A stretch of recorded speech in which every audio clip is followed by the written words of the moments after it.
विचारले तर बरं होईल. कारण मला वाटतं एकदा पब्लिक सर्व्हिस मध्ये आल्यावर आमची लाईफ एक प्रकारची ओपन बुक असते. सर्वांना माहिती असतं कुठून आले, काय आहे, कसं आहे. आणि जसं आपण सांगितलं, माझ्या युपीएससी मध्ये जे चयन झालं त्याची सक्सेसफुली खूप 2018 मध्ये खूप नॅशनल मीडियामध्ये ते न्यूज होती. ज्या पद्धतीने माझं चयन झालं, त्यामुळे मला वाटतं माझं ऑलरेडी भरपूर प्रसिद्धी एक प्रकारची पर्सनल संघर्ष झाली आहे. तर आणि मला डॉक्टर लोगस यांनी असं सांगितलं होतं की एक प्रकारचा इन्फॉर्मल मीट द प्रेस कार्यक्रम आहे. प्रेसशी एक प्रकारचा वार्तालाप करूया. तर जर आपले जे प्रश्न आहेत, I think that will be better. तरी सुद्धा मी आपला थोडासा तुम्हाला ब्रीफ परिचय देते. माझं नाव सौम्या शर्मा आहे. मी दिल्लीतून आहे. माझे पेरेंट्स, आई वडील डॉक्टर आहेत. माझा एक लहान भाऊ आहे. ते लहान ते कार्डिओलॉजिस्ट झाला, डॉक्टर आहे. माझे जे फादरचे फादर होते, माझे ग्रँडफादर, ते पण डॉक्टर होते. त्यांच्या मूळ पंजाबतून आहे. आणि माझी मदरची जे साईड, माझी जे आजी आहे, मदरची मदर, ती प्रिन्सिपल रिटायर झाली, शाळेची प्रिन्सिपल होती. आणि माझे जे मदरचे फादर आहे ते राज्यसभामध्ये सेक्रेटेरिएट मधून रिटायर झाले. आणि या पद्धतीने पहिल्यांदा गव्हर्नमेंट सर्व्हिस मध्ये कोणीतरी आलं तर विचार पूर्ण फॅमिलीच्या जे एक प्रकारच्या पेशा ते मेडिसिन आहे आणि पब्लिक सर्व्हिस आहे. आणि आमची जी माझी पेरेंट्सची जी प्रॅक्टिस आहे ते एक प्रकारची माझ्या साईड प्रेरणादायक ठरली आहे. कारण माझ्या पेरेंट्सची प्रॅक्टिस खूप एक प्रकारचं जे इंग्लिशमध्ये अल्ट्रुइझम म्हणतो. अल्ट्रुइझम म्हणजे हेल्प करण्याची दृष्टीने केलेलं काम. माझी आई कुटुंबच्या पेशंटची फीस घेते, माझे वडील पण फीस घेते. तुमच्याकडे आहेत त्या नाही घ्या, त्यामुळे त्यांच्या खूप प्रकारचे जे होतील आहे. कारण त्यांच्या दृष्टीने शहरात सध्या वडाली तलाव याचं काम सुरू आहे. आता वीसी झालेली आहे आमची स्टेट सोबत. ते काम प्रगतीपथावर आहे आणि लगेच होणार आहे. दुसरं छत्री तलाव सोडली.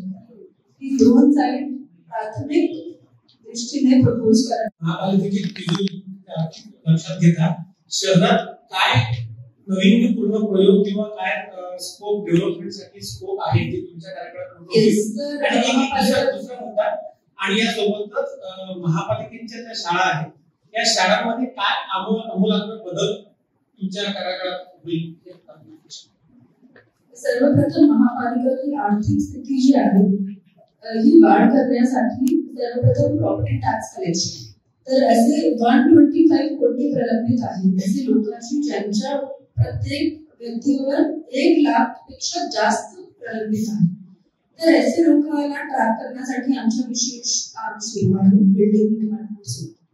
एक पहिला नाही तर अशी अपेक्षा आहे की काही तर प्रॉपर्टी टॅक्स जे लोक पे केला. दुसरं प्रॉपर्टी टॅक्स विषय काही मुद्द्यावर होते जे रिझॉल्व करायचे आहेत, डिसिजन घ्यायचे आहेत. असे मुद्द्यावर डिसिजन घेऊन लोकांची टॅक्स डिमांड लवकर होईल. कारण वर्ष लोक रेडी आहे पण डिस्प्यूट असल्यामुळे ते कोणतेही प्रश्न असेल इतर विद्यार्थ्यांना पूर्ण काही विषय येतो. यूपीएससीच्या व्हायवामध्ये कोणते प्रश्न उपस्थित आहेत? यूपीएससीच्या इंटरव्ह्यू कुठेतरी ते विचारतात आउट ऑफ सिलेबस किंवा विचारणार आहे. माझ्या इंटरव्ह्यू जे होतं ते मोस्टली लॉ दिल्लीचे माझ्या फॉर्ममध्ये होता काहीतरी विचार. पण सर्वात इंटरेस्टिंग होता की माझी हॉबी होती मॅप रिडिंग. तर त्याने मला विचारलं की जर मला दिल्ली ते साऊथ सुदानला रोडने जायच्या तर कोणती कंट्रीज क्रॉस करतात. तर त्यांना 2 रूट सांगितली होती. ते एक इंटरेस्टिंग क्वेश्चन. इतर जिल्ह्यात काय करायला पाहिजे आणि तुम्ही काय केलं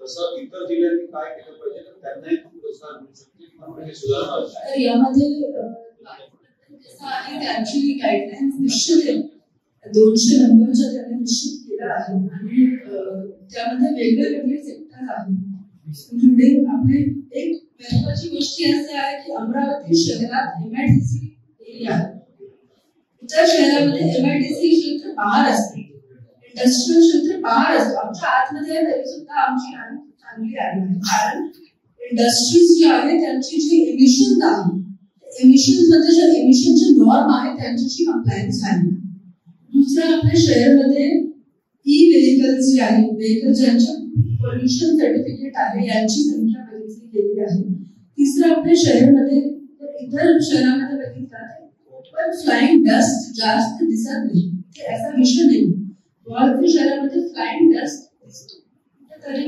रोड्स पार्क प्रॉपर नहीं है ओपन डस्ट की वजह से वहाँ की एयर क्वालिटी नहीं खराब है हमारे रोड्स बहुत पार्क है वहाँ पे हमारे जो रोड है तिथे साइड मध्ये पेवरची व्यवस्था मोस्टली स्थानावर झाली तिथे नाही झाली तिथे पण काम सुरू आहे तर एक प्रकारचे असे पार्क आहे हरित क्षेत्र डेव्हलप केले आहे भविष्य ओपन स्पेसेस आम्ही गार्डनमध्ये डेव्हलप केले आहे ते काम सुरू आहे अर्बन फॉरेस्ट आपण डेव्हलप करत आहोत 15,00,000 फॉरेस्ट मध्ये तसेच शहरामध्ये जसं मी सांगितलं वेस्ट प्रोसेसिंग आपल्या शहराच्या कुठेतरी बाहेर असा फेका नाही जाणार बहुत से शहरों में कैसा है कि आपका वेस्ट कलेक्ट हो रहा है पण शेवटी कुठेतरी बाहेर टाकला जातो इथे असं नाहीये इथे जे कलेक्ट झालं सगळं ते आपण प्रॉपरली त्याची प्रोसेसिंग तर ही सगळी जी आहे गव्हर्नमेंटने याची ऑलरेडी इंडिकेटर्स दिले आहेत कुठेतरी शहरात आपण आपल्या कार्य करू शकतो मुझे खाने का बहुत शौक है खाने पीने का शौक है अच्छा और जब मैं दिल्ली से महाराष्ट्र पोस्टिंग हुई थी खाने के लिए आए थे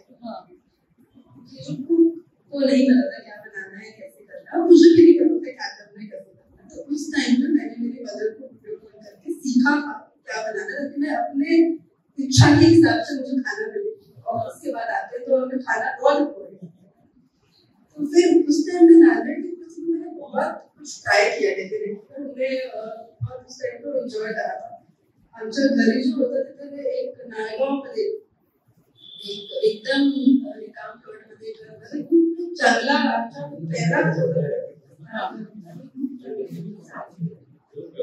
पण त्यानंतर माझी कारण टाइमच नाही आता मी करत टाइम होते नागपूर पासून जे पोस्टिंग एवढी असते त्याच्यानंतर कॉर्पोरेट लॉ फर्म मध्ये इंटर्नशिप केली मुंबईमध्ये दिल्लीमध्ये त्याच्यानंतर लिटिगेशन डिस्ट्रिक्ट कोर्ट मध्ये क्रिमिनल आणि मॅट्रिमोनियल लॉयर यांच्यासोबत इंटर्नशिप केली आणि शेवटी एक ऑर्गनायझेशन आहे जे लॉ ड्राफ्ट असतो लॉज असतात भारत गव्हर्नमेंट ऑफ इंडियाचे laws legislative drafting and research त्यावर इंटर्नशिप तर एक प्रकारचे सगळे फील्डचे अनुभव मला भेटला आणि नंतर मग मी आपले जेव्हा रिक्रुटमेंट साठी बसले त्या रिक्रुटमेंट मध्ये मला 3 फर्म साठी बसवलं 3ही फर्मने मला जॉब ऑफर दिला ते मोठा चांगला जॉब ऑफर दिला मी मुंबईमध्ये चयन केलं होता मुंबईमध्ये होणार आहे कॉर्पोरेट लॉ ऑफर मध्ये आणि असे माझ्या 4th इयर ऑफ कॉलेजमध्ये जॉब होती माझी नंतर 5th इयर जेव्हा आला 5th इयर म्हणजे इंटरेस्टिंग गोष्टी आहे की मी UPSC ला कशी आले कारण इतर लोकांपेक्षा माझ्याकडे तेव्हाच होतं की मला IAS व्हायच्या तेव्हाच होतं डिस्ट्रिक्ट लेवल काहीच नव्हतं त्यानंतर आपलं म्हणजे 5th इयर जेव्हा होता माझ्या कॉलेजच्या जून 2017 मध्ये माझा फायनल पेपर होता जून 2017 मध्ये कॉलेजचा फायनल पेपर होता जानेवारी 2017 मध्ये मी आपल्या फ्रेंड सोबत फिरून नॉर्थ ईस्टला गेले सगळं झालं परत आल्यावर कुठेतरी एक चर्चा झाली माझ्याकडे की UPSC का नाही एकदा प्रयत्न ते करा माझी वडील सोबत चर्चा झाली तुम्ही प्रयत्न ते करा कारण प्रोग्राम होता आणि आपल्या कॉलेजमध्ये पण माझी अकॅडमिक परफॉर्मन्स खूप चांगली होती. क्लासमध्ये 3rd होती. त्यांनी सांगितलं तुम्ही एकदा प्रयत्न करा. आणि तेव्हा असा काही घडला, मला वाटतं की एक प्रकारच्या क्या बोलते उसको की आपलं म्हणजे कायनात आपली हेल्प करेल प्रकारच्या प्लॅनेटरी काय झाला मला नाही माहिती. पण जेव्हापासून मी ठरला की मला करायचं आहे तेव्हापासून 19 फेब्रुवारी 2017 मी ठरला. संडे होता, घरी होते, परीक्षा करायची. 22 फेब्रुवारी 2017 यूपीएससीचा फॉर्म निघाला. मी भरला ते फॉर्म, पहिला दिवस फॉर्म भरला. तेव्हापासून मी कॉलेजमध्ये असताना शेवटचं जे सेमिस्टर होता, आमचे क्लासेस फक्त 1-2 तासाचे होते, मी कॉलेजमध्ये होते. तर ते यूपीएससीचा अभ्यास केला. प्रिलिम्स यूपीएससी आपल्याला माहिती असतं होईल अराउंड 6 लाख लोक प्रिलिम्स देतात. 6 लाख म्हणजे 10 लाख पर्यंत अप्लाय करतो, 6 लाख प्रिलिम्स देतो. आणि प्रिलिम्स ज्याने दिला तर मेरिटसाठी क्वालिफाय फक्त 15 ते 20 हजार पर्यंत. तर मला असं वाटलं सर्वात मोठा जे एक प्रकारचं चॅलेंज आहे ते प्रिलिममध्ये एक्झाम क्लिअर करणं. तर त्यामुळे मी फेब्रुवारीमध्ये तयारी सुरू केली. तर पूर्ण तयारी असे, कारण जसं मी तुम्हाला सांगितलं माझं पेपर रिडिंगचा हॅबिट असल्यामुळे असं नाही होतं की मला काहीच माहिती नव्हती. आणि लॉची परीक्षा असल्यामुळे भरपूर जनरल नॉलेज सगळं होतं. तर मी सगळी तयारी सुरू केली आणि आपल्या नंतर 19 फेब्रुवारी पासून 2 जूनला माझा फायनल पेपर होता कॉलेजमध्ये आणि 18 जूनला प्रिलिमिनरी एक्झाम होता. तर 2 जूनला आपला पेपर पाकअप करून घरी आला, सगळा केला आणि लवकर ते प्रिलिम्स दिला आणि माझा प्रिलिम्स क्लिअर झाला. प्रिलिम्स पण जे कट ऑफ होता जनरल कॅटेगरी त्याचे जास्त म्हणजे असा माझा मेन्स पण क्लिअर झाला. इंटरेस्टिंग गोष्ट अशी आहे की माझ्या इंटरव्ह्यूचा डेट पण 19 फेब्रुवारी 2018 होता. एक्झॅक्टली 1 इयर माझ्या यूपीएससीच्या नंतर माझा रिझल्ट आला ते मला भेट होती. माझ्या एक जे प्रकारे स्टोरी थोडीशी पॉप्युलर झाली की मेन्स असताना मला व्हायरल फीवर झाला होता. एक प्रकारच्या फॅमिली लाईनला फॉलो करण्याची काही डिफरंट केला. आणि लॉ एक अशी गोष्टी आहे की प्रत्येक व्यक्तीच्या लॉ मध्ये काही तर लिगल नोटीस लोकांना वेळ वाटतो असतो. त्यामुळे मला वाटलं लॉ केला तर एक प्रकारचा खूप कॉन्फिडन्स मिळणार मला. आणि लॉ मध्ये कारण जसं की आपल्यासाठीच माझी इंटर्नशिप करते, तर एवढी जास्त एवढा मोठा फील्ड आहे की कुठेतरी तुम्ही करू शकता आणि एक प्रकारचे तुम्ही हेल्प करू शकता लोकांची ऍज अ लॉयर. त्यामुळे मी लॉ सिलेक्ट केला आणि मेडिसिन याची केली काही प्रकारचे एक इंटरेस्ट केले पाहिजे. इंटरेस्ट नाही आला लॉ मध्ये पण इंटरेस्ट नाही म्हटलं आपण यूपीएससी नाही. लॉ मध्ये माझा भरपूर इंटरेस्ट होता. लॉ मध्ये कारण विषय असा आहे लॉ जी आहे लॉ डिग्री तुम्हाला कुठेतरी काम करण्यासाठी एक प्रकारचे सक्षम होते. तर यूपीएससी मध्ये आल्यावर लॉ डिग्री मला खूप फायदाची ठरली आहे. भविष्य कायद्याची ऑलरेडी माहिती असतो, प्रोसिजर माहिती असतो, काय करणे पाहिजे काय नाही करणे पाहिजे. तर एक प्रकारे आणि माझ्या कॉलेजमध्ये इतर लॉ कॉलेजमध्ये मी ट्रेंड आहे की भविष्य लॉ यूपीएससी किंवा ज्युडिशियरीसाठी अप्लाय करत आहे. तर त्या संधीवर जर बघितलं की आमच्या कॉलेजचे लोक यूपीएससी मध्ये सिलेक्ट झाले, आयएएस झाले. आयएएस मध्ये पब्लिक सर्व्हिसचा एवढा जास्त स्कोप असतो, तर तेव्हा ते एक्सपोजर भेटला. आयएएस जर तुम्ही ठरले तर फक्त secretary to government of India नाही, प्रत्येक शहरात प्रत्येक जिल्ह्यात देशाच्या कुठेतरी कॉर्नरमध्ये केवढं जास्त तुमच्या एक प्रकारचे योगदान होऊ शकते. तर मला खूप आकर्षक वाटलं तेव्हा आणि केला. पण frankly speaking this was all in the final semester. त्यापूर्वी माझी जे लॉ जॉब होती मी त्यावर काय होते की ठीक आहे चांगला अवसर आहे मुंबईमध्ये काम करण्याचे ते असं. You was satisfied that time. पण तुम्ही यूपीएससी कडे पुन्हा वळला, लॉ सोडून दिलं, लॉ ही बाजूला ठेवला आणि यूपीएससी कडेच वळला. असं वाटतं. समाधानी असतानाही तुम्ही लॉ बाजूला ठेवला.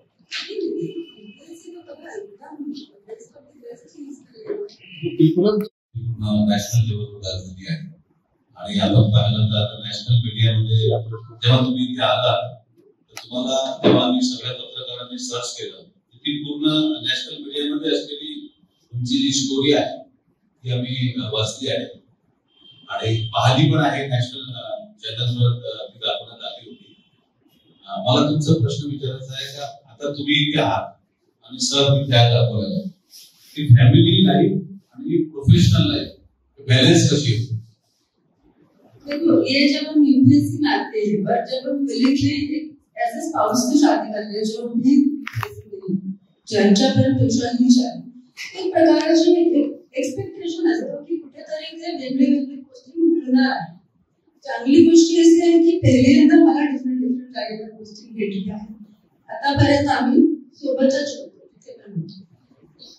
आणि दुसरी तर कसं आहे अमरावती मला 1 तासाच्या अंतर आहे एवढा जास्त पण नंतर क्रिकेटला असो तर आपण असं नाही वाटतो की खूप पण डेफिनेटली आमच्या मम्मीच्या बेबी आहे त्यामुळे मला नाही कारण माझ्यासोबत येतो सर यहाँ आते हैं कि आप नक्की असेल माझ्या हस्बंड नक्की असं वाटतो की सर यहाँ आते हैं शनिवार को कि आप वहाँ जाते हैं?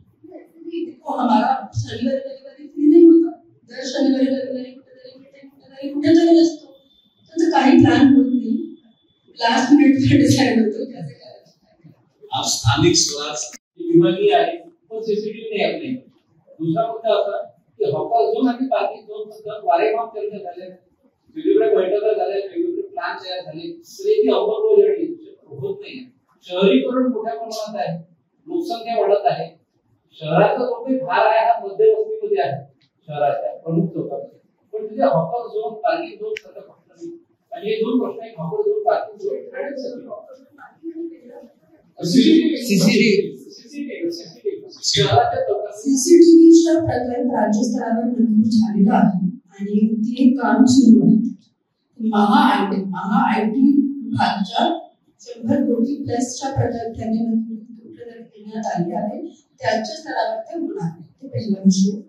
लगेच सुरू regarding hawker zone parking zone आता दोन वेगळे विषय.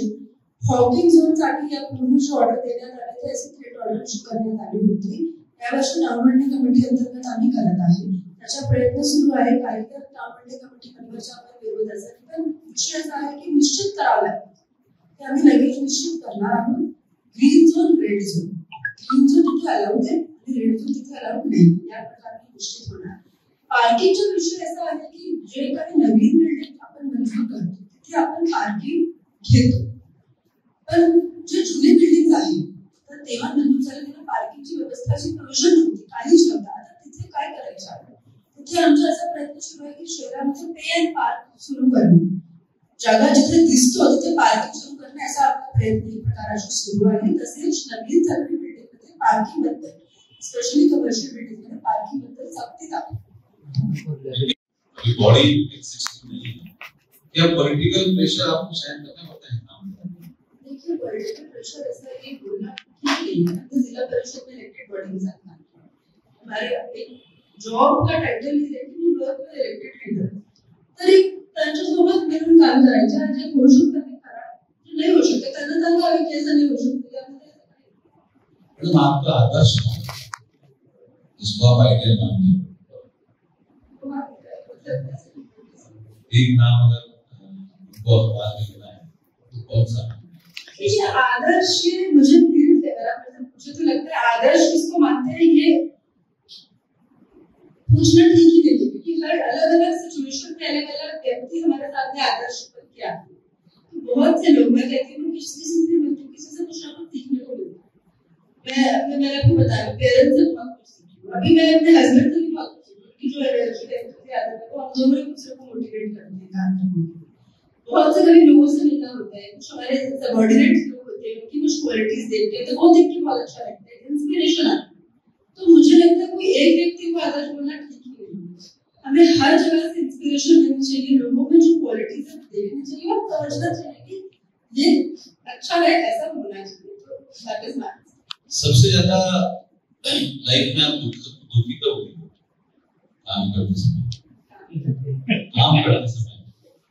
आपका जो प्रोफेशनल लाइफ रहा है उसमें सबसे ज्यादा दुखी आप कब होंगे? आज मैंने एक अखबार में आपका प्रतीक में एक देखा कि तुम के बच्चों को देख के आपको उनके कुछ होना चाहिए, उनका 15% होना चाहिए, आदिवासी विभाग को काम कर सकता है। आप एक संवेदनशील मंत्री सबसे ज्यादा दुखी कब आप? ये उसके लिए हम आपसे सच्चा उत्तर जाएंगे। देखिए अभी दुखी इसमें मुझे तो सिर्फ ये लगता है कि हर पोस्टिंग का एक अलग फ्लेवर होता है, हर पोस्टिंग में अलग चैलेंजेस होते हैं, हर पोस्टिंग में हमारी सर्विस में हम अलग अलग सिटीज में जाते हैं, लोगों से मिलते हैं, हर पोस्टिंग में वहाँ के लोग अलग होते हैं। तो ऐसा कुछ दुखी तो मैं नहीं हूँ, मैं दुखी हुई किसी टाइम पे, कभी कभी जरूर कुछ समस्या आई है आगे जिनका एंड में हल निकला है। अभी करके प्रभु की कृपा से इतना कुछ ऐसा नहीं रहा है, तो जो भी समस्या है उसका हल निकाला गया है।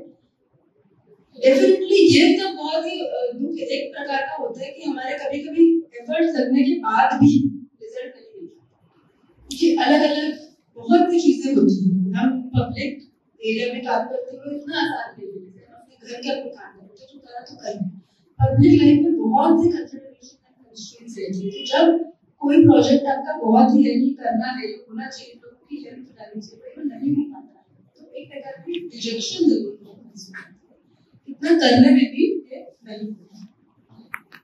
साथ ही आम्ही जो दौरे केले नागपूरला गेलो, इंदौरला आमची टीम गेली, ज्या पद्धतीने SBM गाईडलाईन अंतर्गत इतर शहरात सुरू आहे व्यवस्थापन, त्या पद्धतीने या शहरात होण्याची गरज आहे।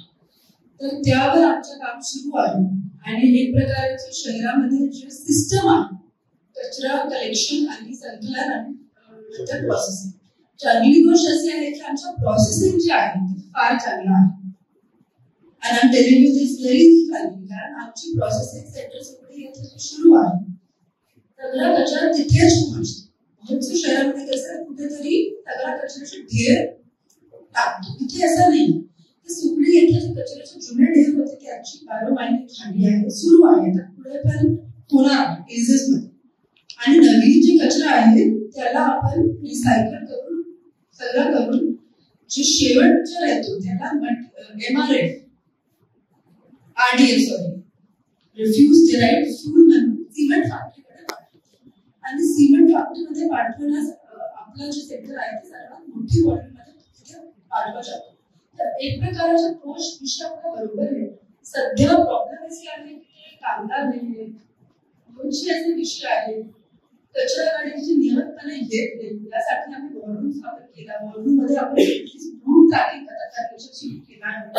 कचरा गाडी कुठे नाही पडते, कॉन्ट्रॅक्टरला दंड लावण्याचे काम सुरू आहे। माझी विजिट्स होत आहे, आमचे एम्प्लॉईज होत आहे, कुठेतरी कंप्लेंट आले त्याचे तत्काळ निवारण करून देणे, असं सगळं सुरू आहे।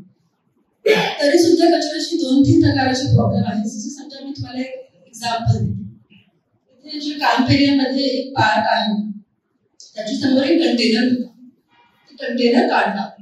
एकदा माझी विजिट झाली की एवढा सुंदर एरिया आहे, तुम्ही काय कंटेनर ठेवला, ते कंटेनर काढा। कंटेनर काढला, तिथे झोनने एक बोर्ड पर लावला, तिथे कचरा टाकला, तरी सुद्धा तिथे दर दिवशी कचरा टाकला जातो। आता ते कोण टाकतात? ते कचरा असा नाही की भरपूर मोठा, जर आमच्या लोकांना टाकला तर मोठी व्हॉल्यूम मध्ये कचरा येईल, तिथे कचरा थोडा थोडा असतो, कुठेतरी ते व्यक्ती टाकतात।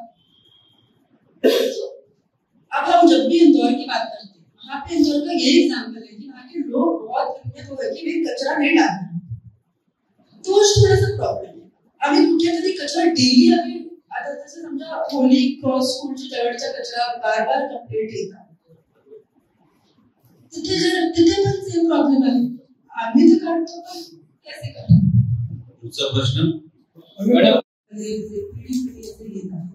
आणि एक प्रकारचं पब्लिक सर्व्हिस आणि लोकांची मदत करणे, लोकांसाठी रेल्वे आणि त्याचे पब्लिक सर्व्हिस अबव ऑल, ही जी माहिती आहे मला त्यांच्याशी मिळाली आहे, एक प्रकारचे माझे जीवनाचे मूळ संस्कार म्हणून ठरले माझे लहानपणामध्ये. जसे माझी पूर्ण स्कूलिंग दिल्ली एकच शाळामधून नर्सरी ते 12वी पर्यंत असे झाले. माझे पेरेंट्स डॉक्टर असल्यामुळे मला पण असे होता की एक म्हणजे दिवस आहे आणि खूप फ्रँक कॉन्व्हर्सेशन करत आहे तर रिकॉर्डिंग थेट रेकॉर्ड जाणार ना. कारण मला वाटतं होता पण पूर्ण एक आठवड्याच्या मेन्स एक्झाम आणि एक आठवड्याच्या माझ्या पॅरेंट्स 102 डिग्री फीवर. कारण फॅमिलीमध्ये डॉक्टर्स होते त्यामुळे थोडं आयव्ही ड्रिप मला लावली होती 3-3 एक दिवस. आणि माझ्या सेंटरच्या बाहेर जे गार्ड रूम होता तिथे अरेंजमेंट करून त्या गाडी ट्रिप लंच ब्रेक तिथे कुठे संध्याकाळी ट्रिप असे करून GS 1-4 पेपर दिले आहे. आणि पण तेव्हा हे शिकवलं होतं की आता मी पुढच्या वर्षी आता तुमची तब्येत बरोबर नाहीये तर मला असं वाटलं जर मी प्रयत्न केला नाही तर ते मला मान्य नाही देणार. मी एवढा आतापर्यंत जे यश भेटलं आहे तर प्रयत्न केला नाही तर काहीच बनवलं नाही. त्यामुळे मी असं ठरलं की जास्तीत जास्त काय होणार, जास्तीत जास्त सर्वात तुला काय होऊ शकतं ते होऊन जाईल. एक्झाम दिली तर जायचं. तर असं करून सगळं झालं. मी यशस्वी झाले. पहिली कारण मी दिल्ली शाळेत माझं जे कार्डर अलोकेशन असतं कार्डर अलोकेशन मध्ये आगमूड कार्डर that is Arunachal, Goa, Mizoram and all union territories. जो गव्हर्नमेंट ऑफ इंडियाचे कार्डर आहे हे मला भेटला. त्यामध्ये दिल्ली पण समावेश आहे. माझी सुरुवातीची सगळी पोस्ट दिल्लीमध्ये होती. 2019 पासून प्रोफेशन पासून 2022 पर्यंत दिल्ली गव्हर्नमेंटमध्ये SDM होते. कोविड काळात दिल्लीमध्ये सर्वात चॅलेंजिंग पूर्ण देशभरात दिल्लीमध्ये झाला आणि तिथे SDM म्हणून होते. मायग्रेंटचे मुवमेंट जे आपण दिल्लीने मायग्रेंट जे आहे ते पायाने वॉक करून आपल्या घरी गाव परत जात होते लॉकडाऊन असताना. पूर्ण त्यावेळी मी बॉर्डर सबडिव्हिजनचे म्हणजे दिल्ली हरियाणाच्या बॉर्डर सबडिव्हिजनचे SDM होते. असे 2 SDM केले दिल्लीमध्ये. ट्रेड अँड आर्थिक कमिशनर म्हणून पोहोचले होते. त्यानंतर तोपर्यंत माझा लग्न झाला नोव्हेंबर 2021 मध्ये. माहिती आहे आमची भेट माझी मी झाली. माझी ट्रेनिंगसाठी लोक आले होते तेव्हा भेट झाली. आणि आपल्या लग्न झाल्यानंतर एप्रिल 2022 मध्ये मार्च मध्ये मी महाराष्ट्र काढत आणि एप्रिल 2022 माझी पोस्टिंग झाली SDM देगलूर नांदेड. नांदेड मध्ये पोस्टिंग झाल्यानंतर तिथे काम केलं. त्यानंतर जिल्हा परिषद नागपूरमध्ये होते. त्यानंतर CO स्मार्ट सिटी नागपूर होते आणि सध्या या प्रकारची माझी स्टोरी आहे.